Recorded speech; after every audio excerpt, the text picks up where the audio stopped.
Hello and welcome to a brand new episode of the Daily Debate. My name is Ahmed Nader, and today we will be focusing on the presidential activities and the interest of President Abdel Fattah al-Sisi to be having an interest in the technology in Egypt, not just in terms of the internet access in the country or the repercussions of the quality of it, but to be putting technology into form in different fields, in infrastructure, in construction, in building new cities, in different fields at the same time. And of course, the artificial intelligence, the future of Egypt and the future of the world, the interest of President Abdel Fattah al-Sisi was transferred today at the ICT exhibition under the theme of the Big Reset.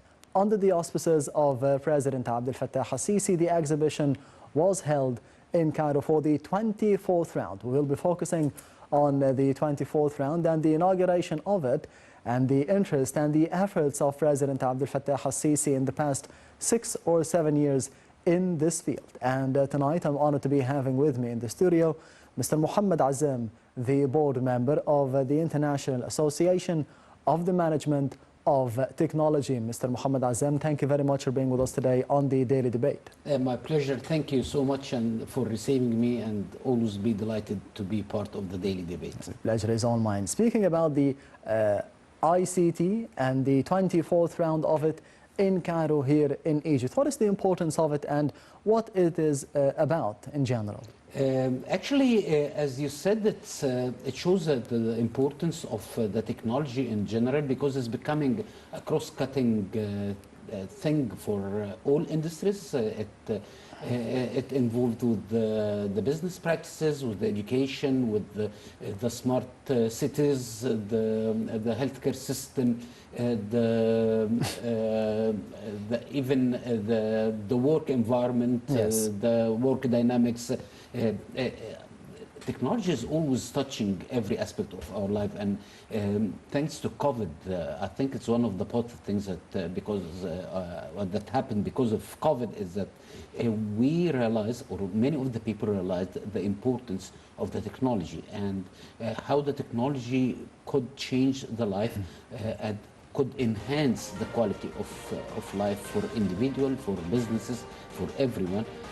And I think COVID had a sort of a spotlight on this issue.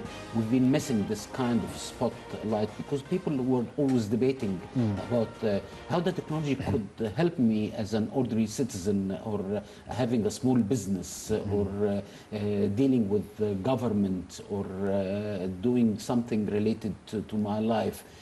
I know the technology because I'm using a mobile phone all the time. Yes. But the other sides of the technology, the major impact of the technology of having a better life, to have a sort of an ease of doing things, having a sort of an effective way of conducting my businesses, or having an efficient way of doing this. Now the citizens, the people are in the street, they realized how is the technology is important, how is it effective, how is it efficient, and it's possible and it's doable and it's easy. It's not that complicated. I don't have to be a technology expert to deal with technology. I need to have just basic digital skills to deal with it. And it changes every day as we can speak now. Mr. Mohammed Azam, you were there today at the opening day or the inauguration of the ICT exhibition in Cairo. Give me your impression about such an exhibition, the impression of the organizers and the participants at the same time. Actually, it was a brief decision to conduct such important event in Cairo for the 24th times. And in the era of COVID, and of course it wasn't an easy decision.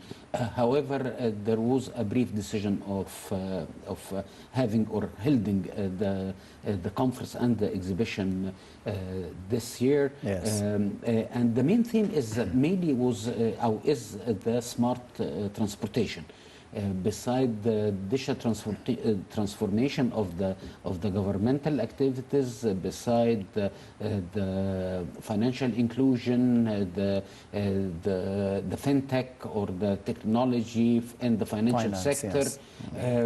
There was also a special hub for, or what's called the innovation arena for startups working in the domain of high tech in general and ICT in particular.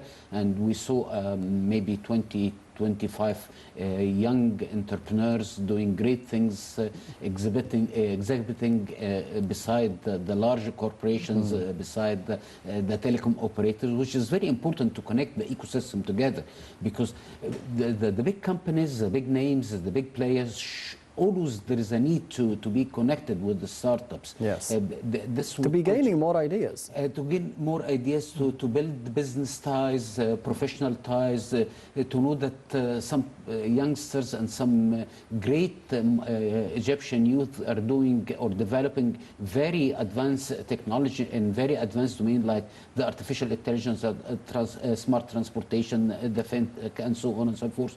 And that could be a great opportunity also for the startups to know how the business is conducted, to open channels with the big players and having a footprint in the marketplace at the end. The ICT is considered one of the most important, not just for Egypt or in Egypt, for Africa as well, and for the Middle East. How can we be contributing to those regions? Actually, we are. If you look at the project TIBA-SAT, Egypt last year launched a satellite mainly for internet services, for the broadband internet services that covering the whole Africa and the Middle East, and this shows the impact and the leadership of for Egypt in this domain, because this domain is mainly depending on brains, and we have definitely brilliant brains with no doubt. And now we are providing high definition satellite images to the African countries, to the Arab countries, and we are providing broadband services through TIBA-SAT, as well as because the ecosystem of the entrepreneurship and startups is very close, and if we able to develop a sound, robust kind of application or kind of software that helping solving a certain problem, there is no boundaries actually for your invention or your innovation, and the word is yours, depending on how valuable, how mature is the solution you are providing. So also this could be a good contribution from our startups and our technology community, or let's say the Egyptian digital community, to the advancement in Africa and to the advancement of the Arab countries as well.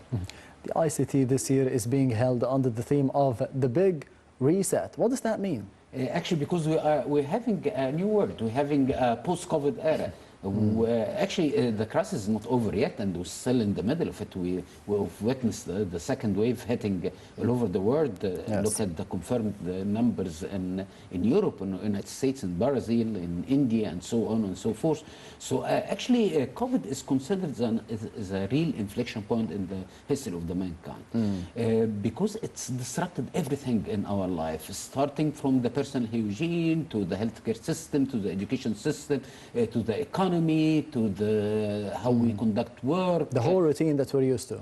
Actually, we are living in a different era, definitely, and we are reinventing our life, but in a digital format. Are we ready for this new era? I think we were ready. And to an extent, actually, the whole not world, just for Egypt, but the whole world, actually, humanity. It's the pandemic is really something serious, and we haven't seen that for the last century, since the Spanish flu back to 1918. So this is a really serious issue. It affected our lives, it affected our health, it affected our businesses, it affected our education system, our production system, the global supply chain was at risk as well.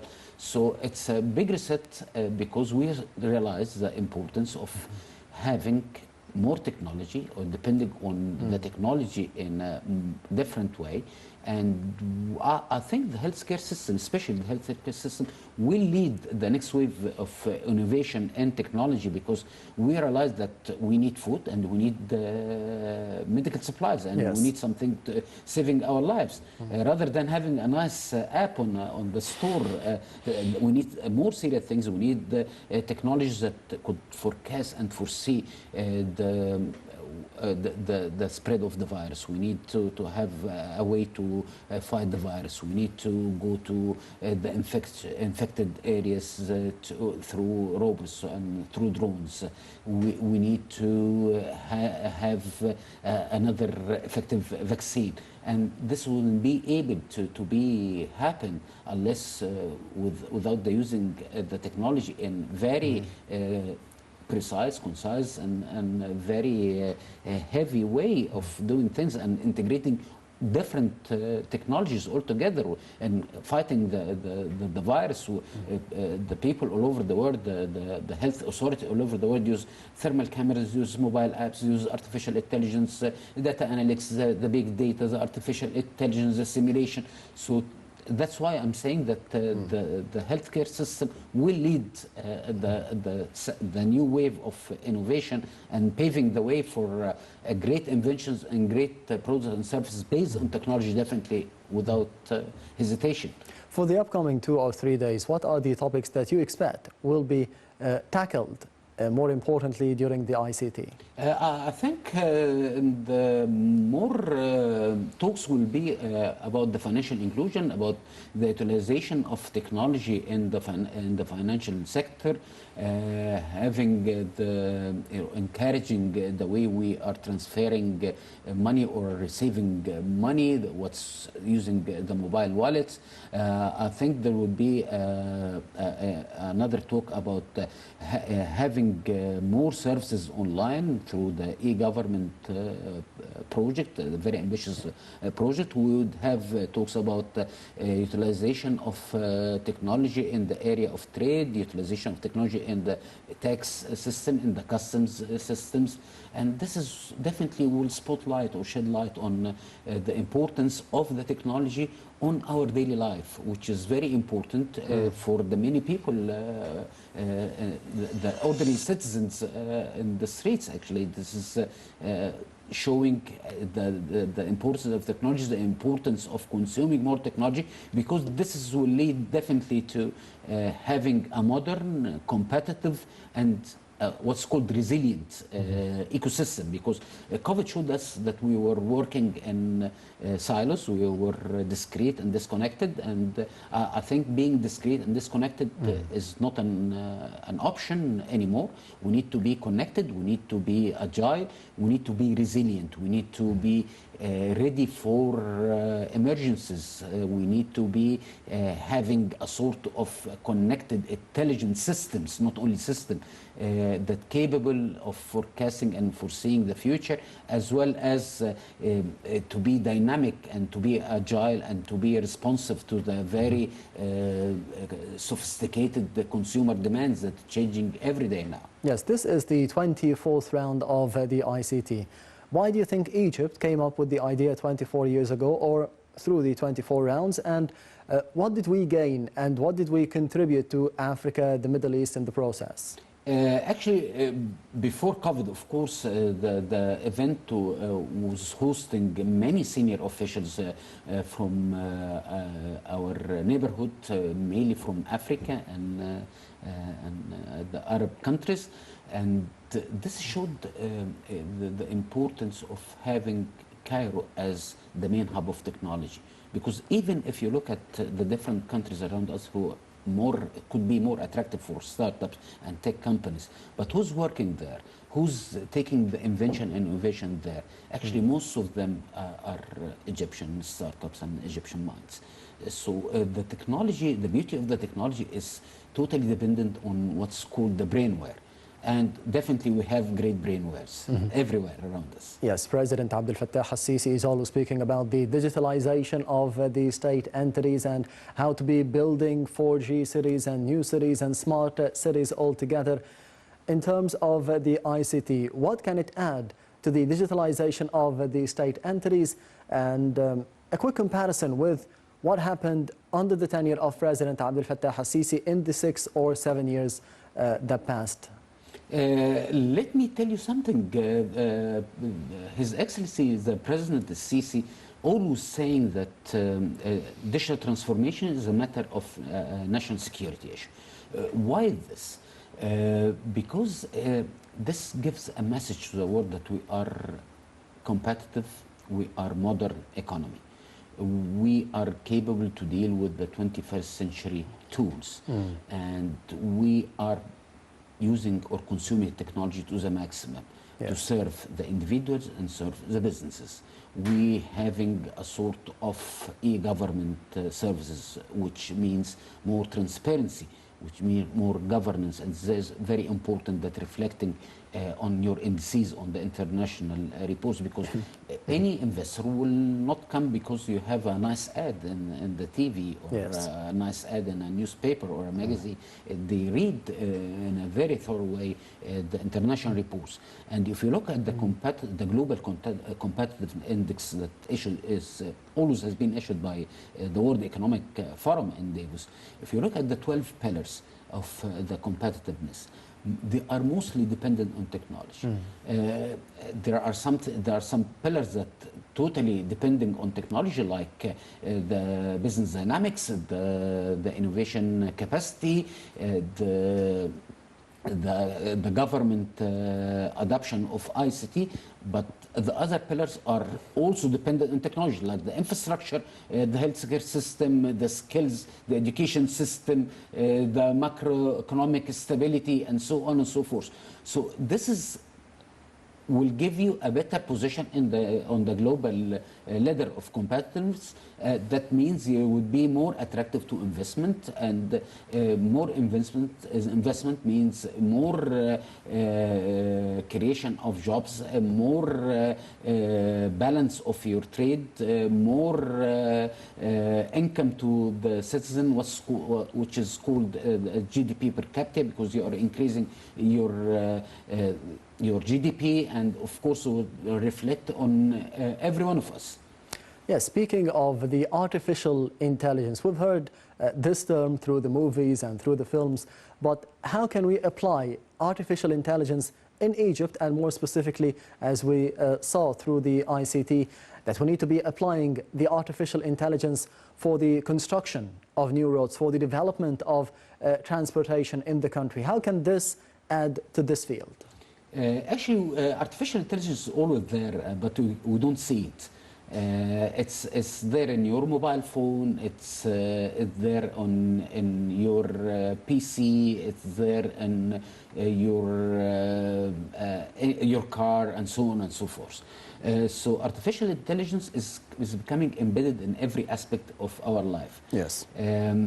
But utilization of artificial intelligence in different ways is very important as well. That's why artificial intelligence has been now used in smart cities, in smart transportation systems, in smart buildings, having artificial intelligence for having individualized learning system, because we are learning differently.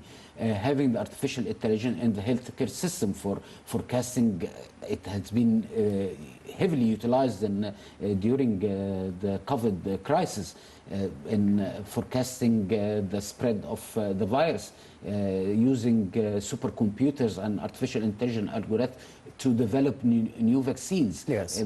It could have taken years and years to discover a vaccine for COVID, but it took only a few months to do this. This because of the artificial intelligence algorithm using of the big data analytics based on using supercomputers. So artificial intelligence is there, and Egypt now is adopting a path for the artificial intelligence, a national strategy for artificial intelligence that include the training, that including having the new University of Egypt, the Digital Egypt University. Yes.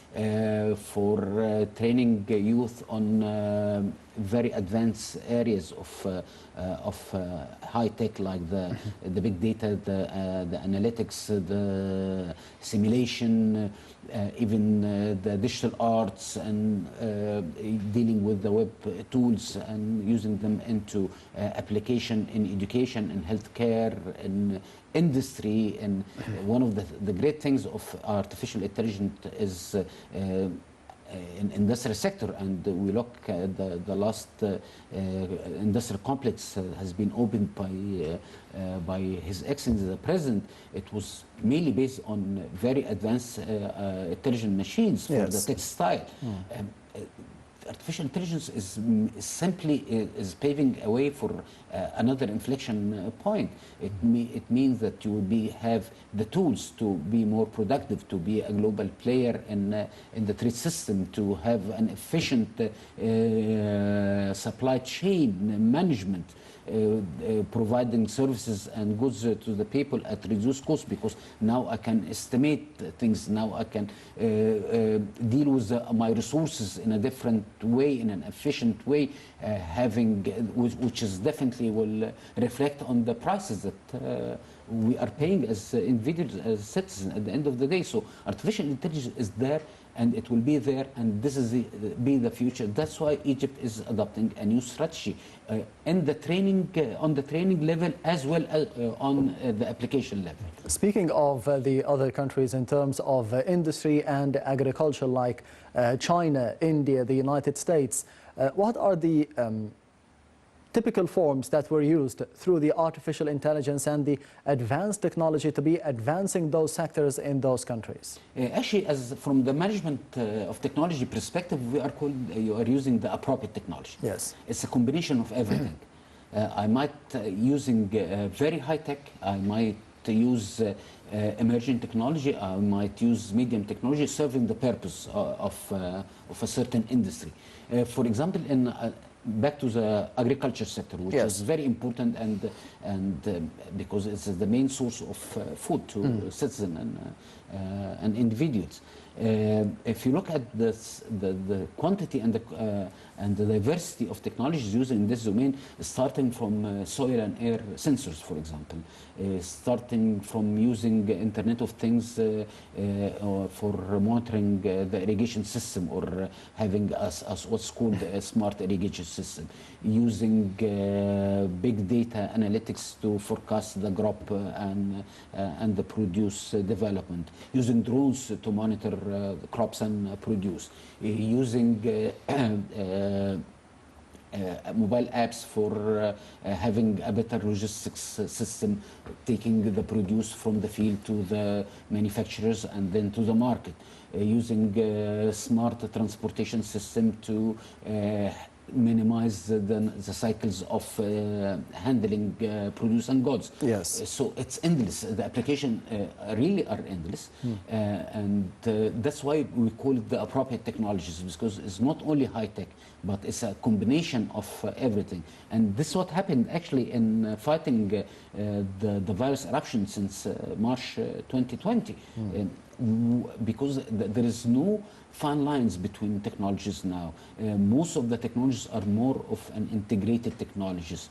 So we are using all kinds of technologies serving the main purpose, and agriculture, healthcare, education. You can industry X 4.0. It's mainly dependent on technology, and this will give you a huge facilities, and will give you huge ability to have a quality zero defect manufacturing concept, actually, which is now it's the name of the game. And by having such quality, having such ability to mass production, because you are utilizing technology heavily in the industrial sector, that would be it would be actually the only mean to be a global player in the global economy, and to be a global player in the trade system all over the world. Especially Egypt is part of Silk and Road Initiative by China, and this is a huge global initiative that's changing actually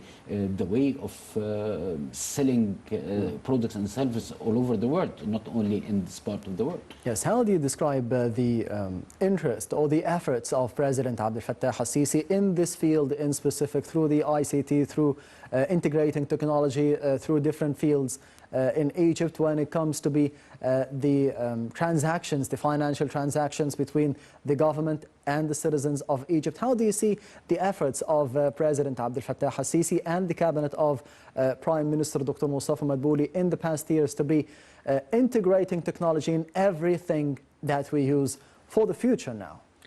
Actually, President Sisi and Dr. Madbouli are great believers of technology, and they showed a great support for the sector. And I think President Sisi is a believer of the sector as a locomotive of the overall development taking place in Egypt.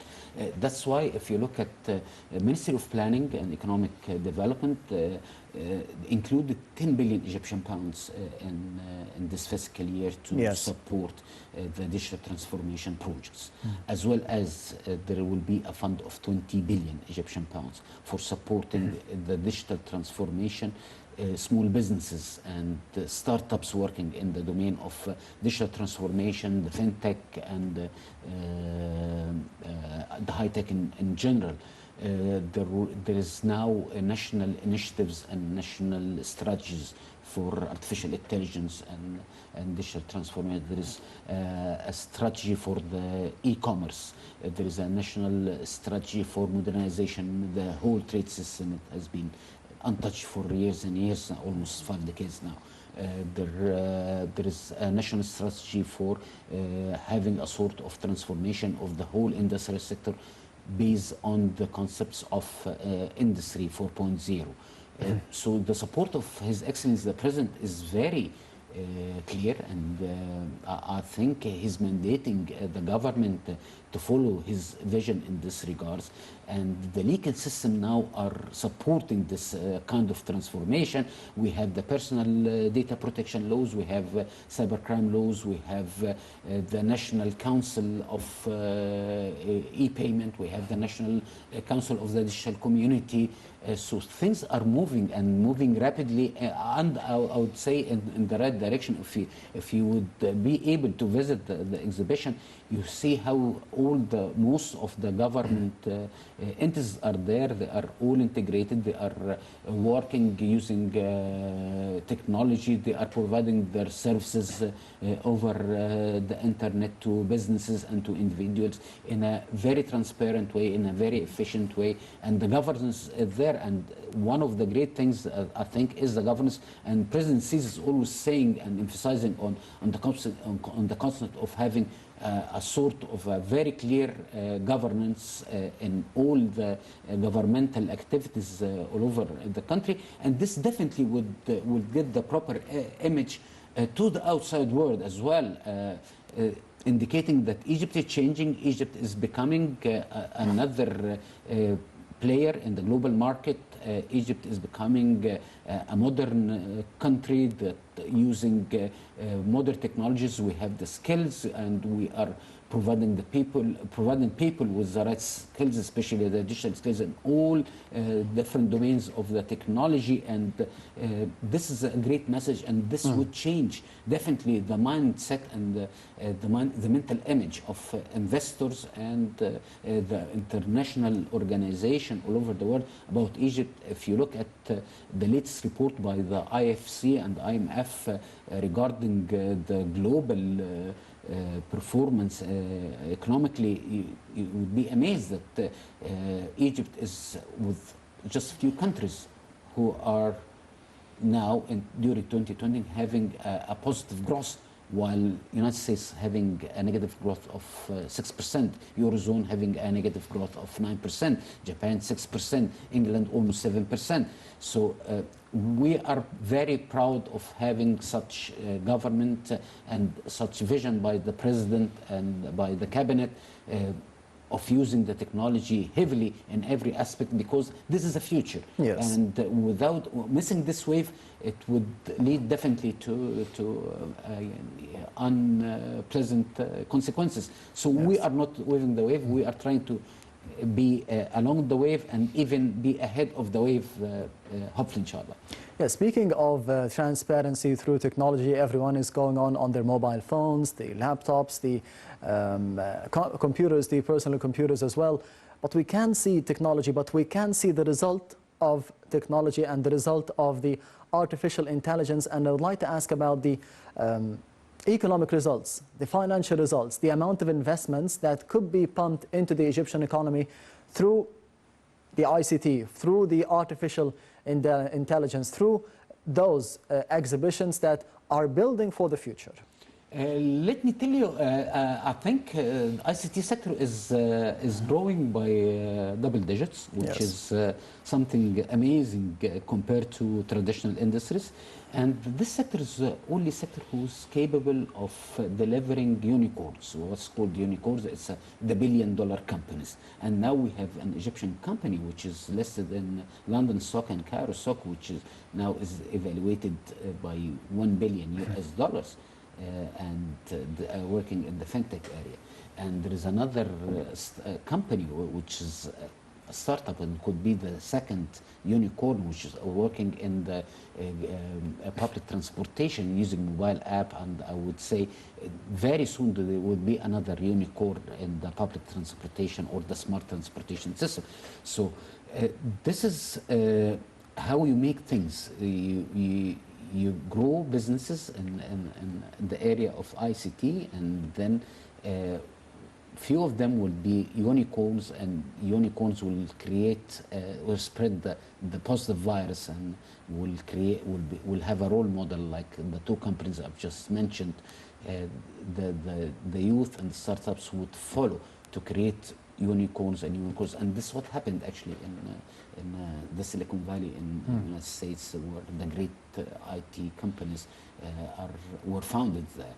So Egypt, because it has the brains, as I said, we have one of the best brains all over the world, and I've seen many startups, and I've been very close to many startups working in ICT domains, and we had the chance not even showing cases in Cairo ICT, but also we showed their cases in the many international events all over the world, and I saw the difference as appreciation of our technology products.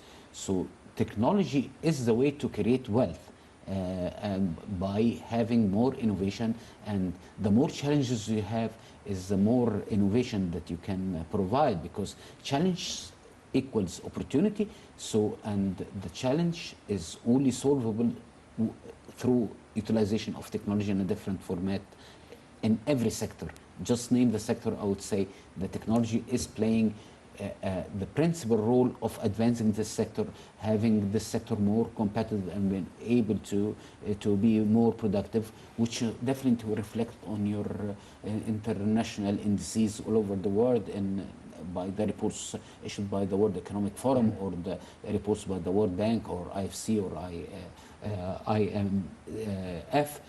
And this is the way to you give the message to the outside world that you are capable to attract more investment, and more investment, as I said before, means more jobs. So it's an endless circle. It's a circle. All things are connected. It's interdisciplinary.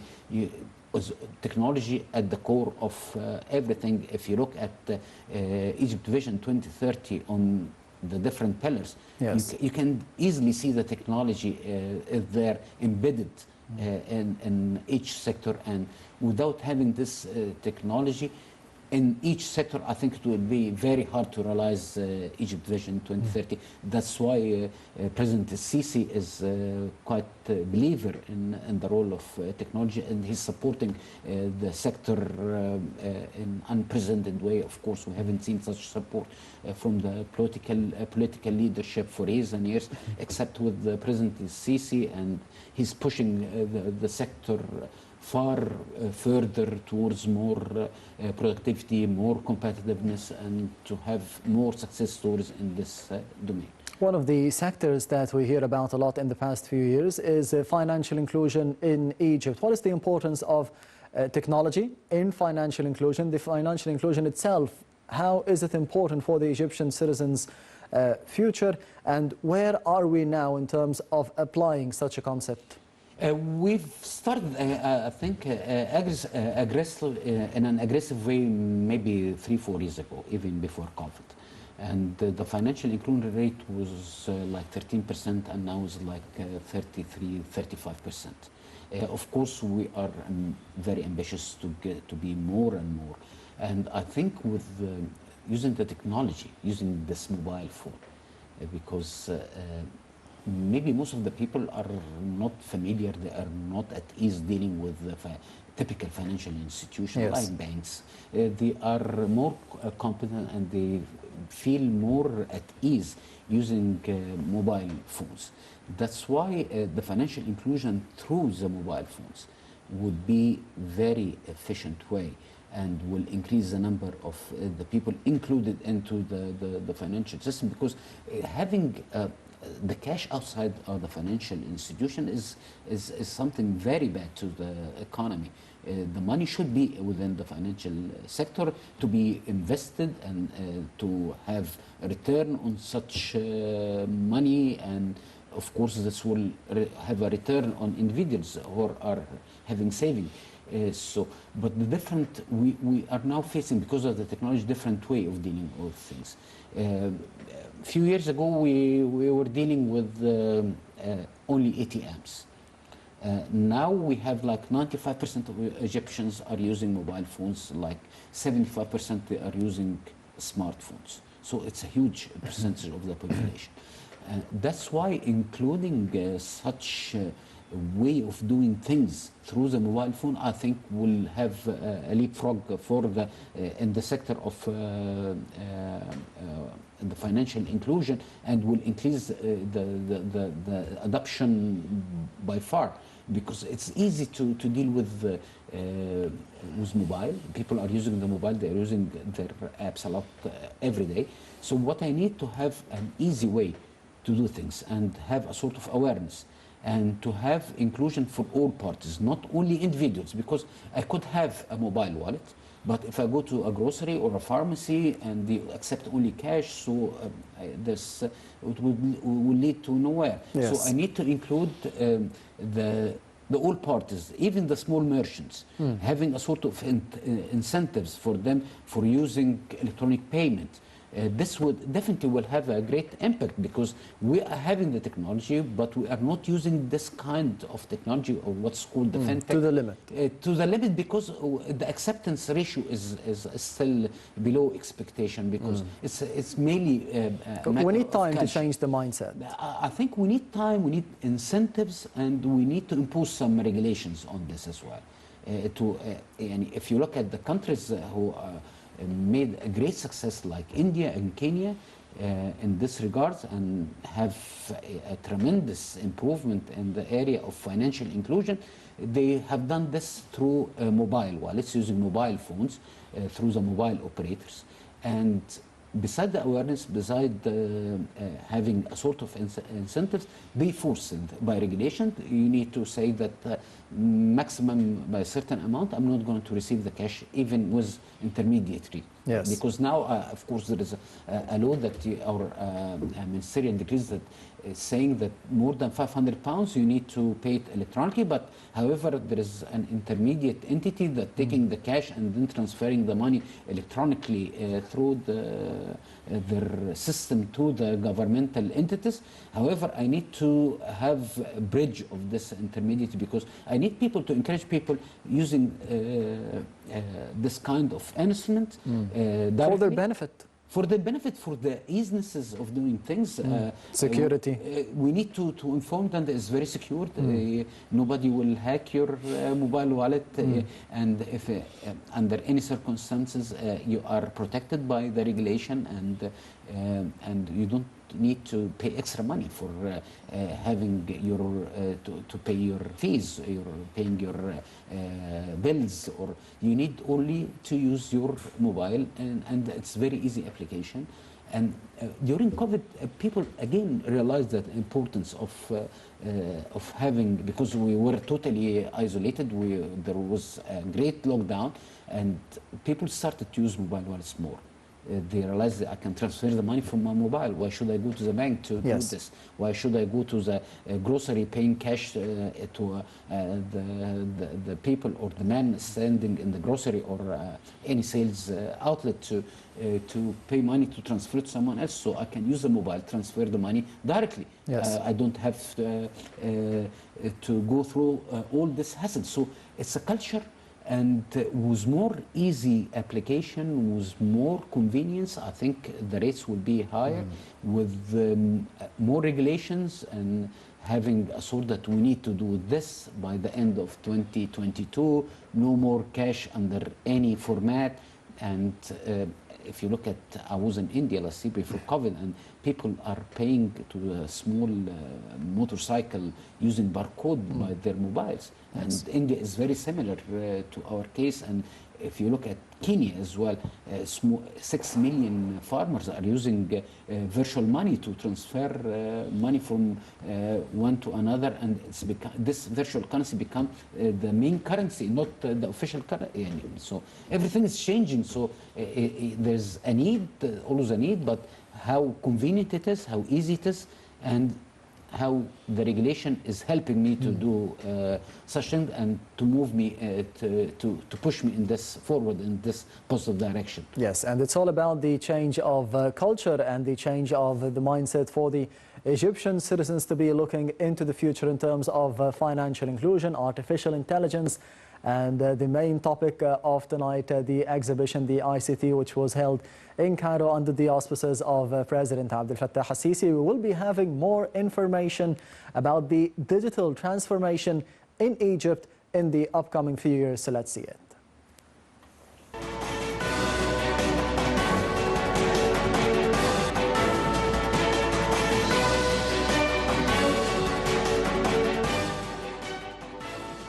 Egypt is currently paying special attention to digital transformation with an ambitious plan targeting the digitization of all government services countrywide. In order to reach this end, President Abdel Fattah al-Sisi has directed the Minister of Information Technology to increase the usage of artificial intelligence technologies in the state's construction and urban planning projects, as well as in farming, health, and education. President al-Sisi called for upgrading post offices nationwide, as well as automating the litigation system as per the Digital Egypt Justice Strategy. The president demanded the immediate start of the Digital Egypt initiative, which he said would directly contribute to the country's efforts in digital transformation and enhance the digital skills of human resources to provide Egyptians with quality digitized services. Information Technology Minister Talat Mustafa reviewed the latest developments concerning launching a platform for urban community models that are meant to govern the construction system in Egypt and prohibit building violations and land transgressions. The country is also launching a number of domestic projects in electronic design and manufacturing, which is part of the state's vision to assist companies that work in the field to reach international markets, attract direct foreign investments, and enhance electronic trade. Egypt is currently paying special attention to digital transformation. It has allocated 12.7 billion Egyptian pounds for gradual digital transformation in the fiscal year 2020-2021 budget.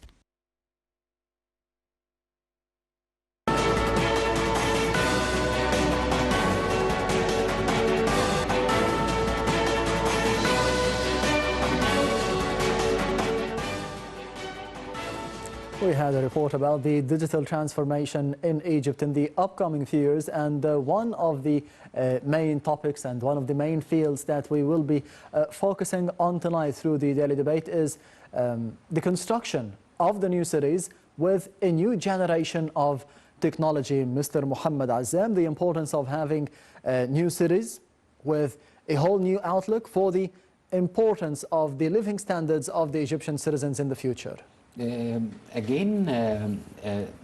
need, of course, due to the growth of our population, all those new cities, and we cannot build the new cities based on the old concepts. We need to have a sort of fourth generation cities like the new administrative capital, New Alamein, and many other cities around the country. And smart cities means more convenience, more better quality of life, because it will be more environmental friendly, having a sort of easiness of commuting, because I'm using smart transportation systems, having artificial intelligence in the buildings for energy having a sort of better energy consumption, having energy saving, having better dealing with environmental aspects, having a way of providing better services to citizens and business in cities, and having a better quality of life, which is again reflect on the mental image of Egypt, and changing the way the people outside Egypt are looking at us. So we are becoming, delivering the message, we are becoming a modern country. Yes. Having modern cities, having modern business. We are conducting business differently. We are conducting businesses according to international standards. We are becoming a global player.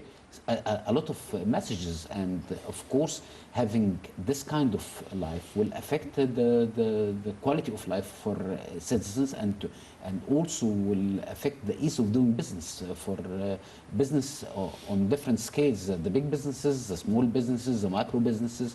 So you are creating something from scratch. You are creating something according to state-of-art international standards, which is definitely will impact the ability to attract more investment, the ability to have more efficient and effective businesses, and eventually will increase the GDP per capita, which is the ultimate goal for any country all over the world. Yes, to be building new cities with a certain technology and a certain type of artificial intelligence is one thing, but the renovation of the cities that we have now, how achievable is that? It is achievable because we've seen this in many cities, old cities all over the world. Look at Paris, London, Rome.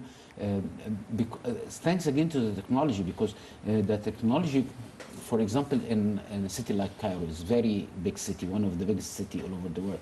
Having artificial intelligence in maintaining the utilities, for example, having the artificial intelligence to be embedded in a transportation system that would be a smarter transportation system. Having the ability to provide homes and small businesses with fiber optics cables, having better speed for the internet, having the kind of e-government services that will make life easier for everyone, having financial services through your mobile, or having your financial services through the internet, using the latest technology in monitoring and maintaining the basic or the existing infrastructure, because this would save time, would save money, would definitely saving time and money will reflect on the quality of life. Implementing technology in all cities to monitor the environment and to enhance the environmental conditions around citizens. This also will give a better quality of life. So technology does not mean that I have to do it in a new city, but I can implement it also in a very old city like Cairo. And it's doable, and that's why the government of Egypt are doing a lot of projects in the area of smart transportation, in the area of smart utilities, and of course the e-government services, which is affecting every one of us all over the country. Yes, exactly. Mr. Mohammed Azem, the board member of the International Association of Management of Technology. Thank you very much for being with us today on the Daily Debate. My pleasure, always mine. Thank you. The pleasure is all mine. And this brings us to the end of the Daily Debate for tonight. Thank you for watching, and goodbye.